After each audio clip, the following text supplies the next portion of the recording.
Olá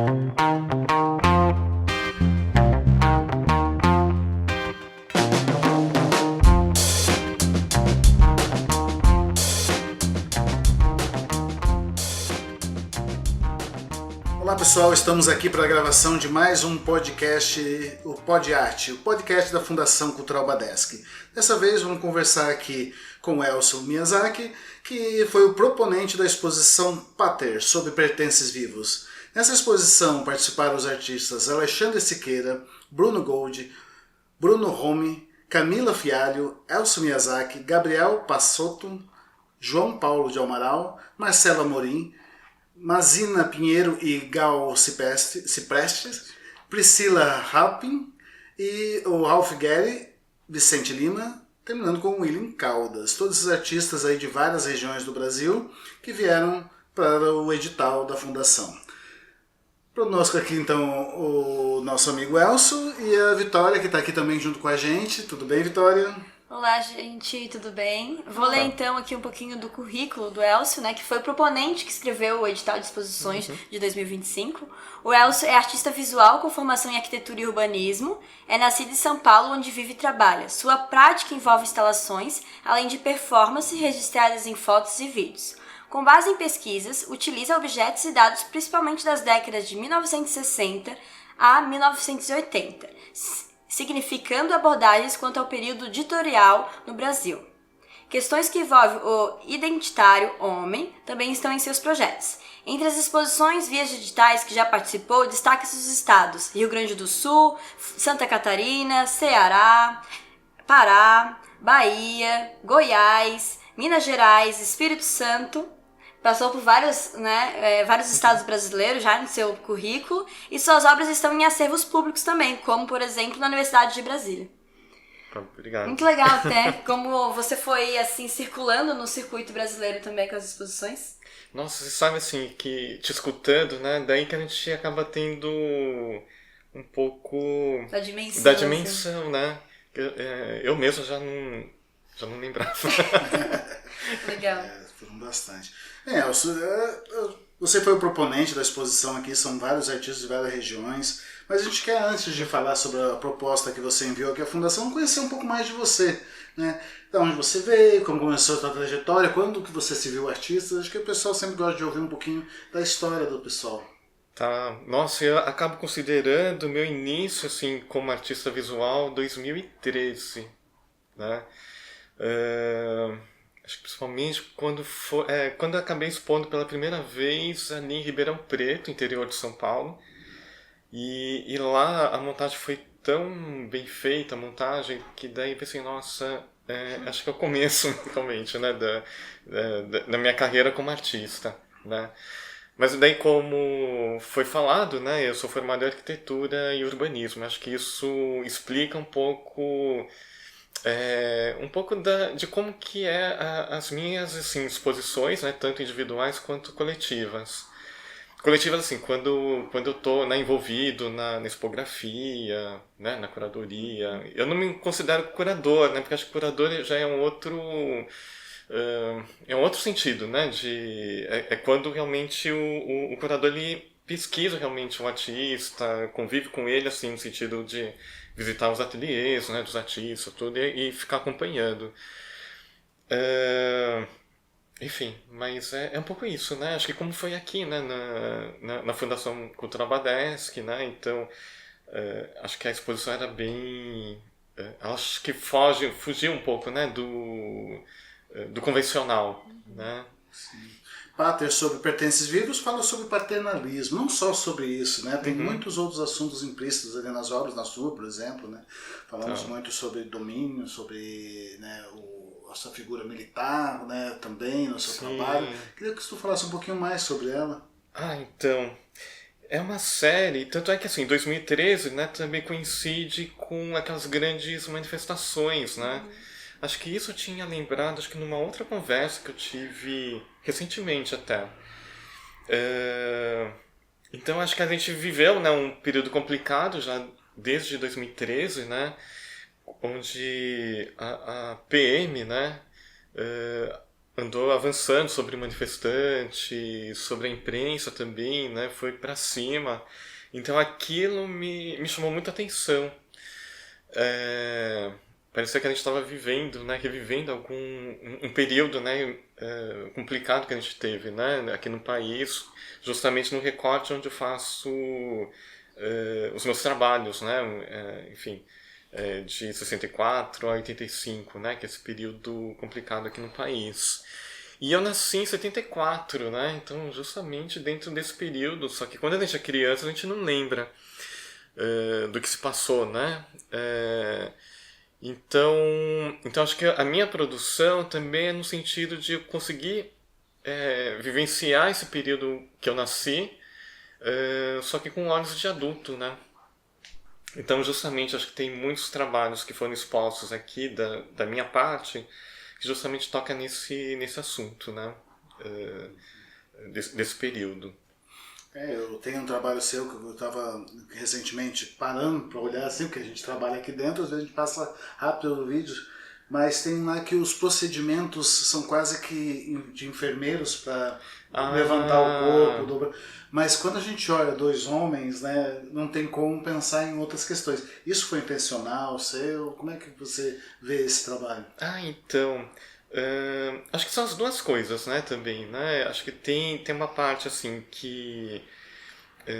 acho que dentro da minha produção também, né, é sempre muito baseado em cima de muita pesquisa,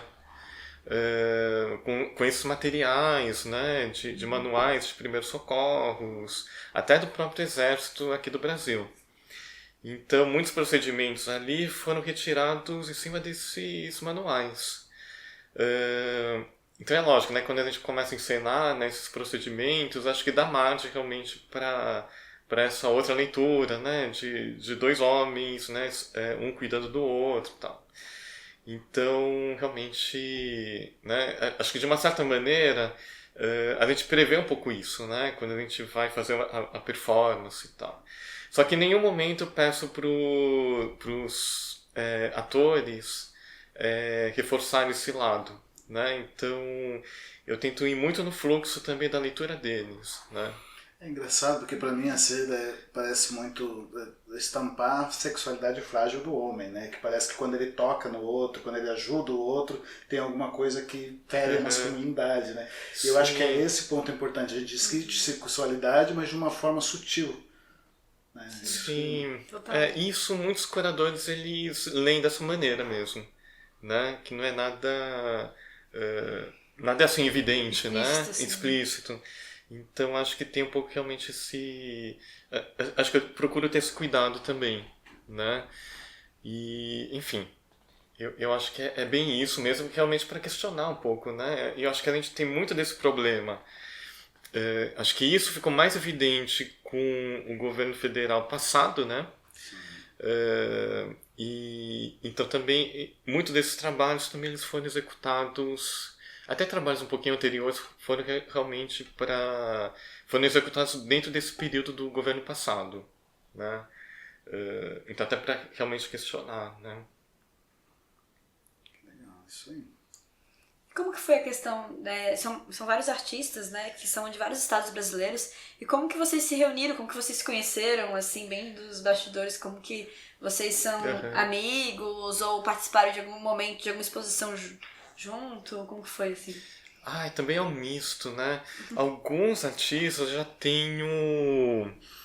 já conheço de uma longa data até, né? Por exemplo, o Gabriel Pessotto, o Bruno Gold, por exemplo, que ele é um artista sonoro, eu conheci o Bruno numa residência artística em 2013, que foi minha primeira residência artística, ali na Casa das Caldeiras, em São Paulo. E desde então eu ainda mantenho esse contato com o Bruno. Então, os artistas que foram reunidos nesse projeto foram artistas que estavam muito próximos aos meus processos de trabalho também, né? Bom, o Alexandre Siqueira, né, até para tentar passar um pouco aqui, né, pela listagem, o Alexandre Siqueira ele fez uma curadoria de um projeto que passou ali em Belém, a partir de um edital, né? Bom, Bruno Gold foi a partir de uma residência artística, Bruno Rome também de uma residência artística, A Camila Fialho, ela coordenou a residência artística lá em Belém do Pará, pela Fotoativa. Então eu conheci a Camila nesse momento, no circuito das residências. Das residências. Gabriel Pessotto, a gente fazia um grupo de acompanhamento lá em São Paulo, que foi um grupo encabeçado pelo Marcelo Amorim, que está aqui, né, na lista. Que mais? João Paulo conheci lá em Belém do Pará, que ele é lá de Belém. O Mazina Pinheiro e a Gal Cipreste, né, é uma dupla do Rio de Janeiro, e eles me ajudaram a fazer a gravação de um trabalho que foi rodado lá no Rio, né? Mas eu conheci o Mazina e a Gal foi numa feira de publicações independentes no Rio de Janeiro.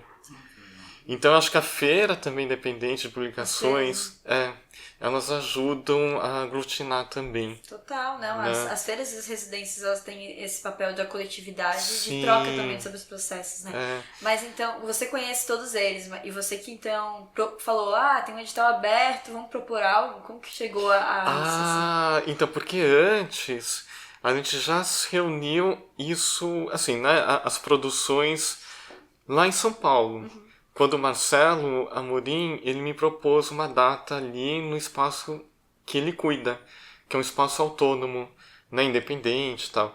Então também, né, vários artistas aqui cuidam de espaços autônomos. Uhum.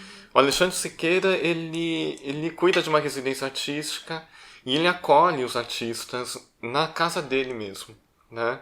Então eu passei durante um período também, quando eu fui lá para Belém, quando eu retornei para fazer a residência pela Fotoativa, eu fiquei hospedado na casa dele. Mas ele cuida de uma residência artística também. Então tem muito dessa acolhida, né? Que mais? Você reuniu também um pessoal de faixas etárias diferentes, o mais conhecido, sim, né? Se a gente seguir a lista aqui, a gente cai no Ralph Gary, né? O Ralph e ele de uma outra. Siqueira também. Eles são de gerações mais velhas, sim, né? Bom, o Ralph, ele é de Brasília. Só que ele nasceu, não sei se foi no Mato Grosso do Sul, alguma coisa assim, ou Mato Grosso. Mas ele foi muito pequeno para Brasília. Então ele praticamente viu brasileiro. Né? Então, e o Ralph, tanto o Ralph, o Alexandre, o Marcelo Amorim, Mazina também, eles têm essa veia curatorial, né? Então por isso justamente que o projeto em si ele foi muito orgânico, não teve assim, não foi centralizado numa única pessoa para fazer a curadoria. Então, quando surgiu essa oportunidade de fazer esse projeto lá em São Paulo, cada um, eu fui chamando e cada um já foi fazendo o próprio recorte, né? Em cima da data e também em cima da minha produção, para ver as produções deles do que se aproximava com a minha produção. Então, foi um recorte bem, realmente, que aconteceu muito naturalmente. Sim. Tá? Como foi chegar até o paternalismo? Então, porque justamente... vocês chegaram, né, é um coletivo de pessoas, de Sim. artistas, que também são curadores, mas tem uma narrativa que vocês trazem, que é esse conceito principal, que é o paternalismo. Mas como você chega nisso? Porque deve ter surgido muitas coisas nesse espaço também, né? Então, porque quando o Marcelo Amorim me chamou, era justamente para abrir a exposição no dia 7 de setembro. Então foi em pleno sábado, isso até hoje eu lembro, e todas as produções tinham um pouco, não exatamente, né, diretamente assim, com o assunto 7 de setembro, né, mas realmente são trabalhos políticos, né, acho que são mais evidentemente políticos, e é curioso, né? E ao mesmo tempo, acho que dentro desse grupo, até para pensar um pouco em termos de gêneros, a maioria são artistas homens, né? Sim. E só temos 2 artistas mulheres, que é a Camila e a Priscila Rampin. Enfim.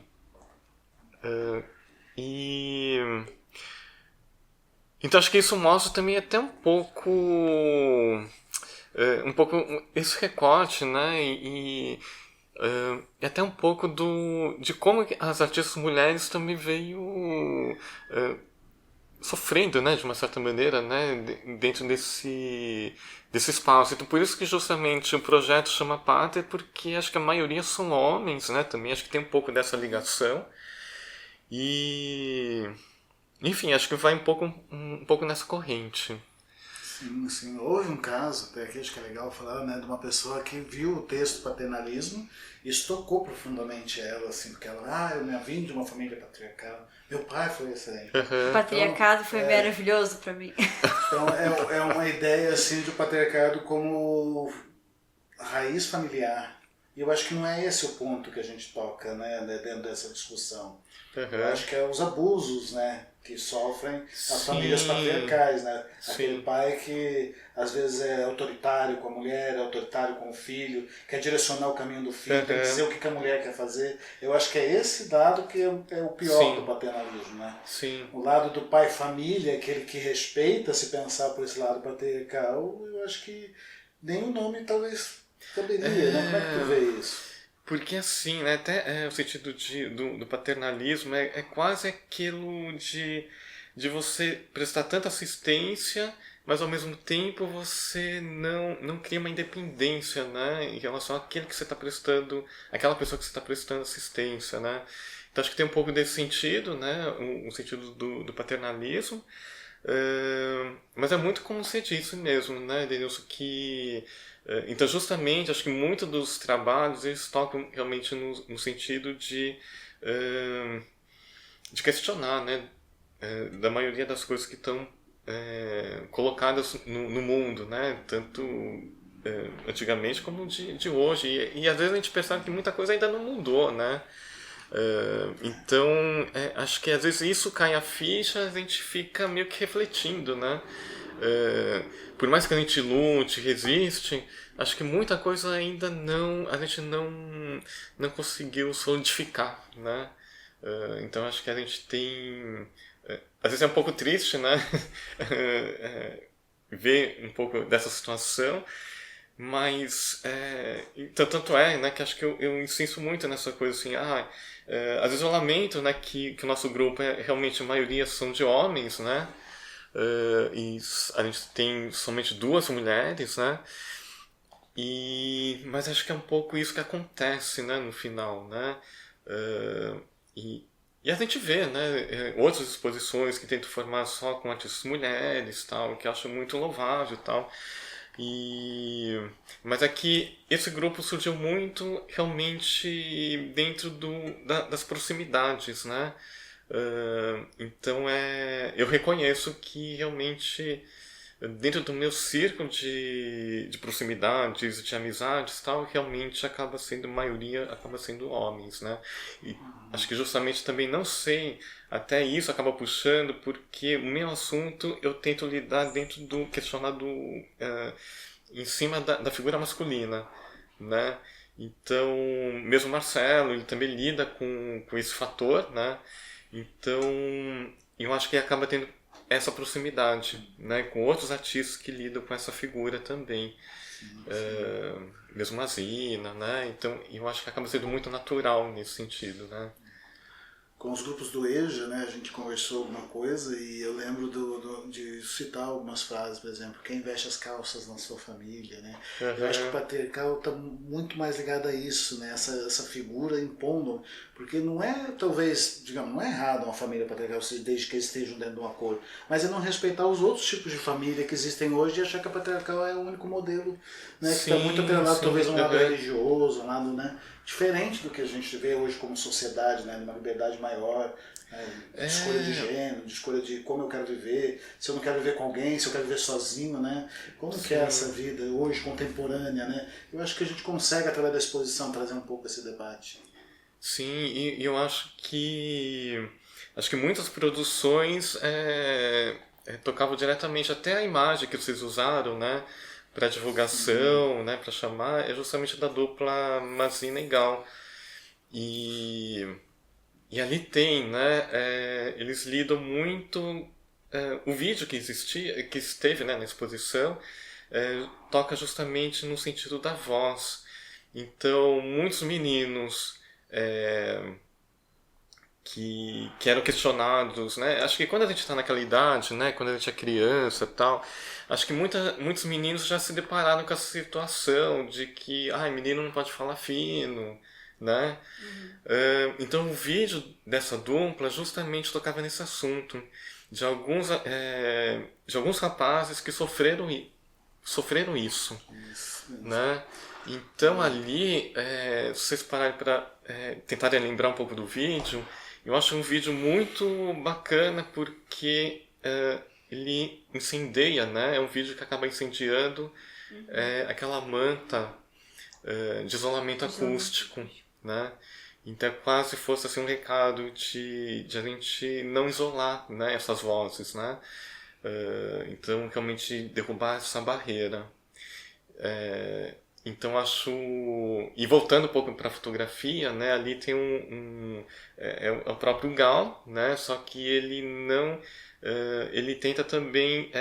ele se autodeclara não binário, né? Então ele acaba vestindo uma saia ali, ele veste um calçado feminino. Então justamente para questionar toda essa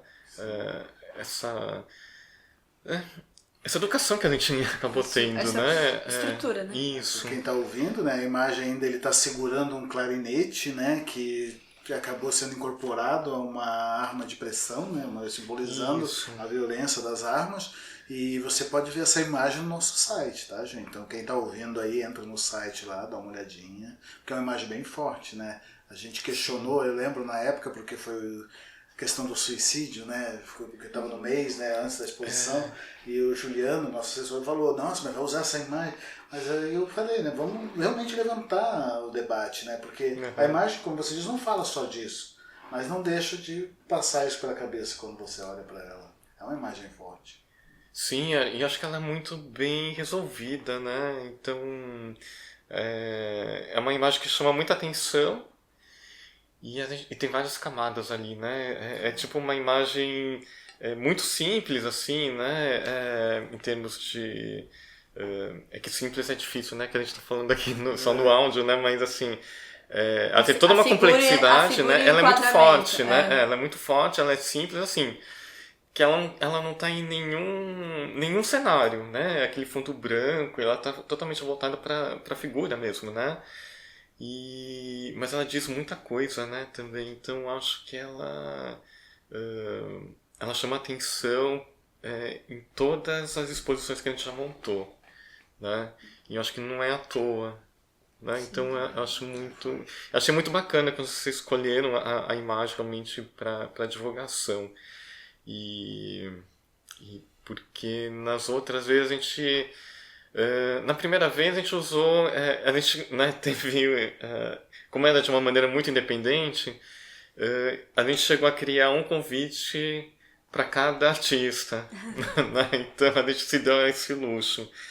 E daí da segunda vez que a gente montou o projeto, daí a gente escolheu uma imagem do Marcelo Amorim, porque o Marcelo Amorim passou a integrar o grupo nesse ano, né? Então a gente achou nada mais justo, né? Que a gente já tinha usado as outras imagens, né, de todo mundo, e do Marcelo ainda a gente não tinha usado porque ele não estava no grupo. Isso, inclusive, aconteceu no nosso postal também, que já tinha usado outras imagens, mas não tinha privilegiado as mulheres, né? Que é da Camila Fialho. Isso, e aí a gente usou no postal na divulgação a imagem dela. Isso sempre é uma discussão com a gente, porque uma exposição coletiva, como que você vai mostrar só um artista? Porque é o que vai para evidência, né? Por exemplo, o que foi usado no convite, ele ficou estampado no nosso site e tudo mais. Então a gente sempre toma esse cuidado. Mas o postal a gente chegou a pensar em fazer mosaico, com um pedacinho de cada, ou fazer mais de um postal também, para tentar privilegiar. Mas como a gente segue um padrão e a gente não fez isso com outras, a gente falou, não, vamos escolher, daí você deu essa dica e a gente acabou abraçando, não, é verdade. São poucas mulheres, né? Então vamos colocar ela em evidência. E eu insisti um pouquinho assim na figura da Camila, porque ela aparece no próprio trabalho também, né? Uma figura feminina ali. E é uma fotografia resultado de uma performance que ela fez no dia do encerramento de uma individual dela ali em Belém do Pará. E ela, na verdade, ela destruiu, né, a instalação dela, que são essas linhas.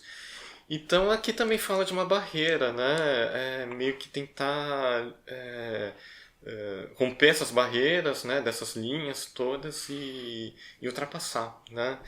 É, enfim, e era um trabalho que para mim chamava também muita atenção, porque o grupo era tão, né, na maioria homens, né, e o trabalho dela era muito forte, né, porque parecia que ela estava num ringue ali, né, e, e eu conversando com ela, ela falou assim que ela levou várias, porque eram elásticos, né, então quando rompia, então, ia muito para cima dela mesmo, né, e... Mas eu acho que também tem uma simbologia, tensão, né? assim. Porque ela sendo mulher também, né? Travando essa luta, né? E ao mesmo tempo ela sendo machucada, né? Pela própria obra ali e tudo. Mas eu acho que é muito no sentido também das mulheres, né? A gente pode levar nessa leitura, que eu acho muito bacana quando um trabalho chega nesse ponto, né? De que não é só ela ali, né? Ela meio que representa as mulheres ali nessa situação, né? De um espaço limitado e ela tentando ganhar espaço, né? Ali. Legal. Bem, acho que agora que a gente está se encaminhando para o final aqui, quais são os novos projetos, Elcio? Tem alguma coisa que você quer falar e para quem está ouvindo, conhecer mais um pouco? Quer divulgar algum trabalho seu, algum canal, onde a gente pode encontrar você? Instagram? Eu acho que é um momento importante também, porque o registro, né? Nossa, então, né? Assim, a gente, pensando um pouco, né? Ainda continuando um pouquinho aqui no grupo, né? Já surgiu a ideia, assim, de pelo menos a gente chegar no estado de cada artista, né? Ah, legal. Para pelo menos ter, né? A gente montar a exposição na casa, né? Teoricamente, assim, entre aspas, na casa do artista, né? De cada artista que está longe, porque até hoje a gente não conseguiu reunir, né? O grupo inteiro, porque são várias, a geografia, né? As distâncias são muito grandes, né? Então a gente não conseguiu isso ainda. Então acho que a gente só vai se dar por satisfeito quando a gente conseguir, né? Conseguir montar essa exposição, né? Reunindo todo mundo para meio que celebrar, né? A gente fisicamente, né? Presencialmente todo mundo.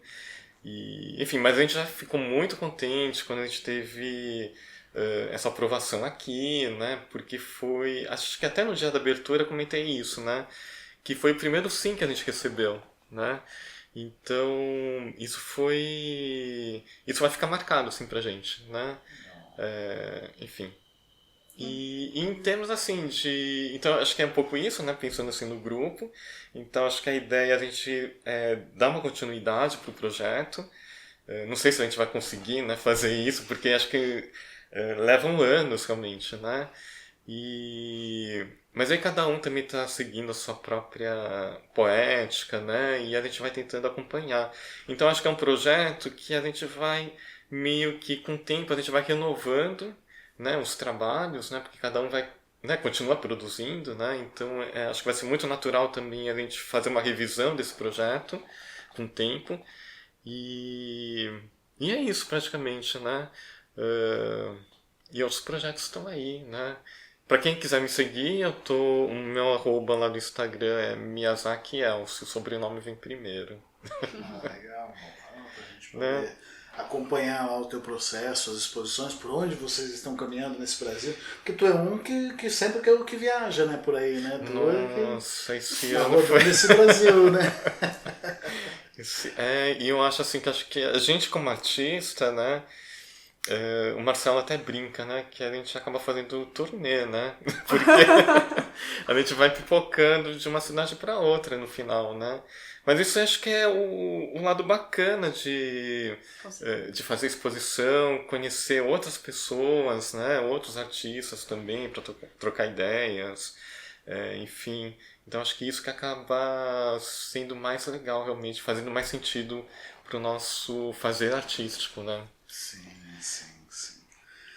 Bem, eu quero agradecer muito aqui em nome da Fundação, né? Agradecer a você e repassando a todos os artistas que participaram dessa exposição. Opa. Foi bem legal para nós receber. Quando a gente viu a proposta ali, né, na hora do julgamento, a gente achou que ia ser bem legal receber, pela qualidade e pela quantidade dos artistas, né, receber de outros lugares, que eu acho que a nossa missão como fundação também é divulgar, trazer os artistas para cá, para que a gente possa conhecer a produção do estado, não só de Santa Catarina.